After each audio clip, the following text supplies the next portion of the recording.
Anaesthesia നൽകിയതിന് പിന്നാലെ 1.5 വയസ്സുകാരൻ മരിച്ച സംഭവം കുട്ടിയുടെ കുടുംബം പ്രതികരിക്കുകയാണ് കണ്ണൂരിൽ തത്സമയത്തിലേക്ക്. അത് ഇവര് പറഞ്ഞതാണ് പ്രീപെൻഷോർഡ് ബേബിയാണ്.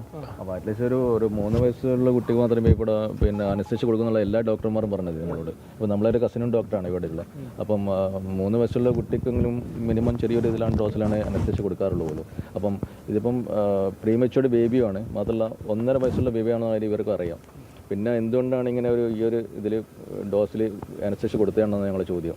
കാരണം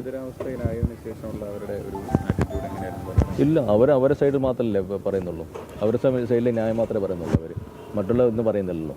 ബാക്കി അവർ തന്നെയാണല്ലോ ഞങ്ങൾ ഇവിടത്തേക്ക് അയച്ചത്. അപ്പോൾ അതിനൊരുന്നാണ് അവരെ ഫോൾട്ട് മനസ്സിലാക്കിയിട്ട് അവർ തന്നെ ഞങ്ങൾ ഇങ്ങോട്ടേക്ക് അയച്ചത്.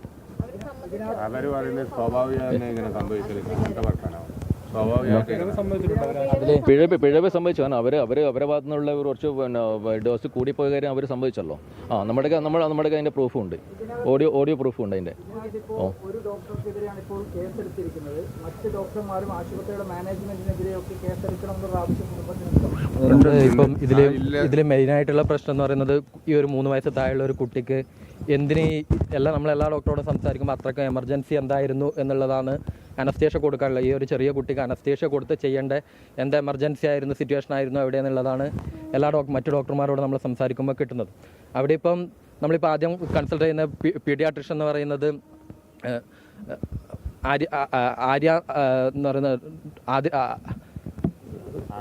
ആര്യ അന്തർജനം എന്ന് പറയുന്ന ഡോക്ടറാണ്. അതാണ് പീഡിയാട്രിഷ്യൻ എന്ന് പറയുന്ന ഡോക്ടർ. ആ ഡോക്ടറും പിന്നെ ആരതി എന്ന് പറയുന്ന ഡോക്ടറും ആണ്.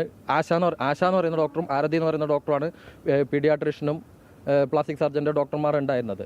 അവരെ സജസ്റ്റ് ചെയ്തതിന് ശേഷമാണ് അനസ്തേഷ്യ കൊടുക്കുന്നത്. ആ ഒരു തീരുമാനത്തിലേക്ക് എങ്ങനെ എത്തി എന്നുള്ളത് ഇപ്പം 2 ദിവസം കൊണ്ട് തന്നെ മുറിവ് പൂർണ്ണമായും ഉണങ്ങുന്ന ഒരു അവസ്ഥയിലേക്ക് എത്തിയിട്ടുണ്ട്. ആ ഒരു എമർജൻസി എന്തായിരുന്നു എന്നുള്ളതും അവിടെ പരിശോധിക്കേണ്ട കാര്യം തന്നെയാണ്. ഈ സ്വാഭാവികമായിട്ടുള്ള മുറിവ് പൂർണ്ണമായിട്ട് ഉണങ്ങി ഒരു കല മാത്രം ഉള്ളതുപോലെ ആണ് ഇപ്പോൾ പോലീസിൻ്റെ ഇൻറ്റിമേഷൻ കഴിഞ്ഞ കാണുമ്പം മനസ്സിലാവുന്നത് അങ്ങനെ മാത്രമാണ്. പിന്നെ അവിടെ അനസ്തേഷ്യ കൊടുക്കുന്ന സ്പോട്ടിൽ തന്നെ ഹൃദയാഘാതം സംഭവിച്ചു എന്നാണ് ഡോക്ടർമാർ പറയുന്നത്. അവർ പറയുന്നത് 1000-ൽ ഒരാൾക്ക് 10,000-ൽ ഒരാൾക്കൊക്കെ ഇങ്ങനെ സംഭവിക്കാം എന്നാണ് അവർ പറയുന്നത്. പക്ഷേ അതിൻ്റെ ഒരു തരത്തിലില്ല. ഒരു പേപ്പർ ഒപ്പിട്ട് വാങ്ങി എന്നല്ലാതെ അതിൻ്റെ ഒരു സീരിയസ്നെസ്സും രക്ഷിതാക്കളെ പറഞ്ഞ് ബോധ്യപ്പെടുത്താൻ വേണ്ടിയിട്ട് ഡോക്ടർമാർ അങ്ങനെ ഒരു അനസ്തേഷ്യ കൊടുക്കുമ്പോൾ ഉണ്ടാകുന്ന ഇങ്ങനെ ഒരു ബുദ്ധിമുട്ടിനെ പറ്റി ബോധവാന്മാരാക്കാൻ വേണ്ടി അവർ നിന്നില്ല എന്നാണ് രക്ഷിതാക്കളും പറയുന്നത്. അതിൽ ഇങ്ങനെ കൊടുത്ത് ഹോസ്പിറ്റലിൽ നിന്ന് കയറ്റി ഇങ്ങനെ പോയാൽ തന്നെ അവിടെ റെഡ് അലേർട്ട് അടിക്കുക. എല്ലാ ഡോക്ടർമാരും വന്ന് ഹാർട്ട് അറ്റാക്കിന് ശേഷം CPR കൊടുത്ത് പൾസ് റീഗെയിൻ ചെയ്തു എന്നാണ് അവർ നമ്മളോട് പറഞ്ഞത്. എല്ലാം ഒരു നോർമൽ സിറ്റുവേഷനിലേക്ക് കുട്ടി റെസ്പോണ്ട് ചെയ്യാൻ തുടങ്ങിയതിന് ശേഷമാണ് കണ്ണൂരേക്ക് മാറ്റുക. ഇവർ തന്നെ ഹോസ്പിറ്റലായ BMHലേക്ക് കണ്ണൂരിലേക്ക് ഷിഫ്റ്റ് എമർജൻസി ആയിട്ട് കൊണ്ടുപോകണമെന്ന് പറയുന്നത്.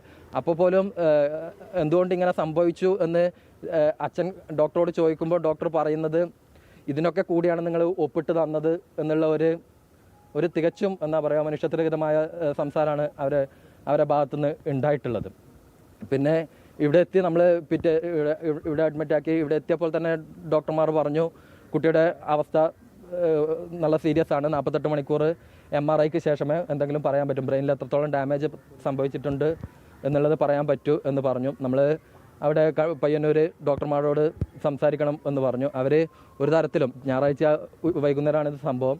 തിങ്കളാഴ്ച രാത്രി നമ്മൾ തിങ്കളാഴ്ച 3 മണി മുതൽ അവിടെ സംസാരിക്കണം എന്ന് പറഞ്ഞിരുന്നതാണ്. രാത്രി 11 മണിക്ക് ശേഷം മാത്രമാണ് അവർ സംസാരിക്കാൻ പോലും തയ്യാറായത്.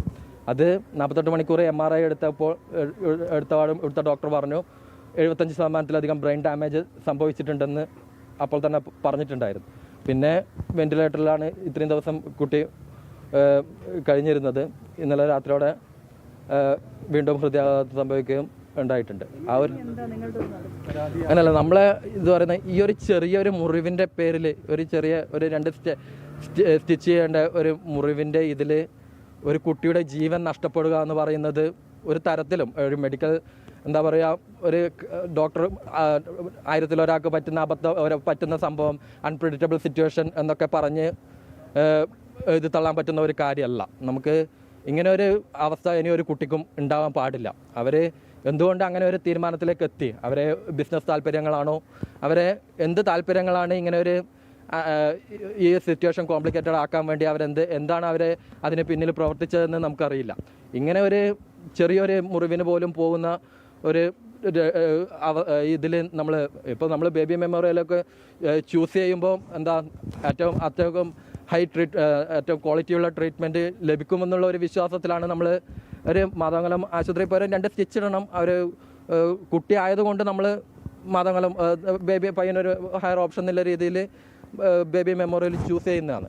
അപ്പോൾ ആ ഒരു വിശ്വാസത്തിനെ അവരെ ബിസിനസ് താല്പര്യങ്ങളും മറ്റും കൊണ്ട് ഇങ്ങനെ ഒരു ചെറിയൊരു മുറിവ് കൊണ്ട് ജീവൻ നഷ്ടപ്പെടുന്ന നിലയിലേക്ക് എത്തുന്നത് ഒരു തരത്തിലും നമുക്ക് ഒരു മനുഷ്യത്വവിധം തന്നെയാണ് പറയേണ്ടത്. അവർ അതിനെ എന്താ പറയേണ്ടതെന്ന് അറിയില്ല. അത് ഒന്ന് ആലോചിച്ച് നോക്കിയാൽ മതി. ഒരു ചെറിയൊരു എല്ലാവർക്കും കുട്ടികളാകുമ്പം താടിക്ക് വികുന്നതും മുറിയുന്നതും ഒക്കെ സാധാരണയാണ്. അതും ഈ കുട്ടിയുടേത് ഒരു 1-2 സ്റ്റിച്ച് മതിയാവും എന്നാണ് മാതാമംഗലത്തെ ആദ്യം പോയ ഹോസ്പിറ്റലിലെ ഡോക്ടർ പോലും പറഞ്ഞത്. അവിടെ ഇത്ര കോംപ്ലിക്കേറ്റഡ് ആക്കി ഇത്രയും ആ കുട്ടിയുടെ ജീവൻ നഷ്ടപ്പെടുന്ന വിധത്തിലേക്ക് എത്തിയതിന് പിന്നിൽ എന്താണ് കാരണം എന്നുള്ളത് നമുക്കറിയണം. അതിന് അവിടെ ഈ അനസ്തേഷ്യ കൊടുക്കാനുള്ള തീരുമാനത്തിലേക്ക് എത്തിയ ഡോക്ടർ അനസ്തേഷ്യ കൊടുക്കുമ്പോൾ ഉണ്ടായ എന്തെങ്കിലും വീഴ്ച പറ്റിയിട്ടുണ്ടോ അതൊക്കെ പുറത്തു വരണം എന്നുള്ളതാണ് പറയാനുള്ളത്. അത് മാനേജ്മെൻ്റ് ആയാലും അവരെല്ലാവരും ഇത് ഒരു ഒറ്റപ്പെട്ട സംഭവമായിട്ട് ഒതുക്കി തീർത്താൽ നാളെയും ഇത് ആവർത്തിക്കും. ഇത് നമുക്ക് മനസ്സിലാവും. നമ്മളെ വാർത്താ ചാനലുകൾക്കൊക്കെ ഇന്നലെ വരുന്ന അടിയിലെ കമൻറ്റ് വായിച്ചാൽ എല്ലാ അവിടെ ഉണ്ടായിട്ടുള്ള പൂർവ്വകാല വീഴ്ചകളും അവരെങ്ങനെയാണ് എന്താണ് അവിടുത്തെ മിസ്റ്റേക്ക് എന്നുള്ളത് മനസ്സിലാവും. അത് അടുത്ത സ്റ്റെപ്പ് നമുക്ക് ഇത് എത്രത്തോളം മെഡിക്കലി എത്രത്തോളം നമുക്ക് ഇതിനെ ഇത്രയും വലിയ ലോബിയോട് ഫൈറ്റ് ചെയ്യാൻ പറ്റും എന്നുള്ളത് നമുക്കറിയില്ല. എന്തായാലും അനസ്തേഷ്യ നൽകിയതിന് പിന്നാലെ 1.5 വയസ്സുകാരൻ മരിച്ച സംഭവത്തിൽ കുട്ടിയുടെ കുടുംബം കണ്ണൂരിൽ പ്രതികരിക്കുകയായിരുന്നു. തത്സമയ സംപ്രേഷണമാണ് കണ്ടത്. ഒരു ചെറിയ ഇടവേളയ്ക്ക് ശേഷം വളരെ പെട്ടെന്ന് തിരിച്ചു.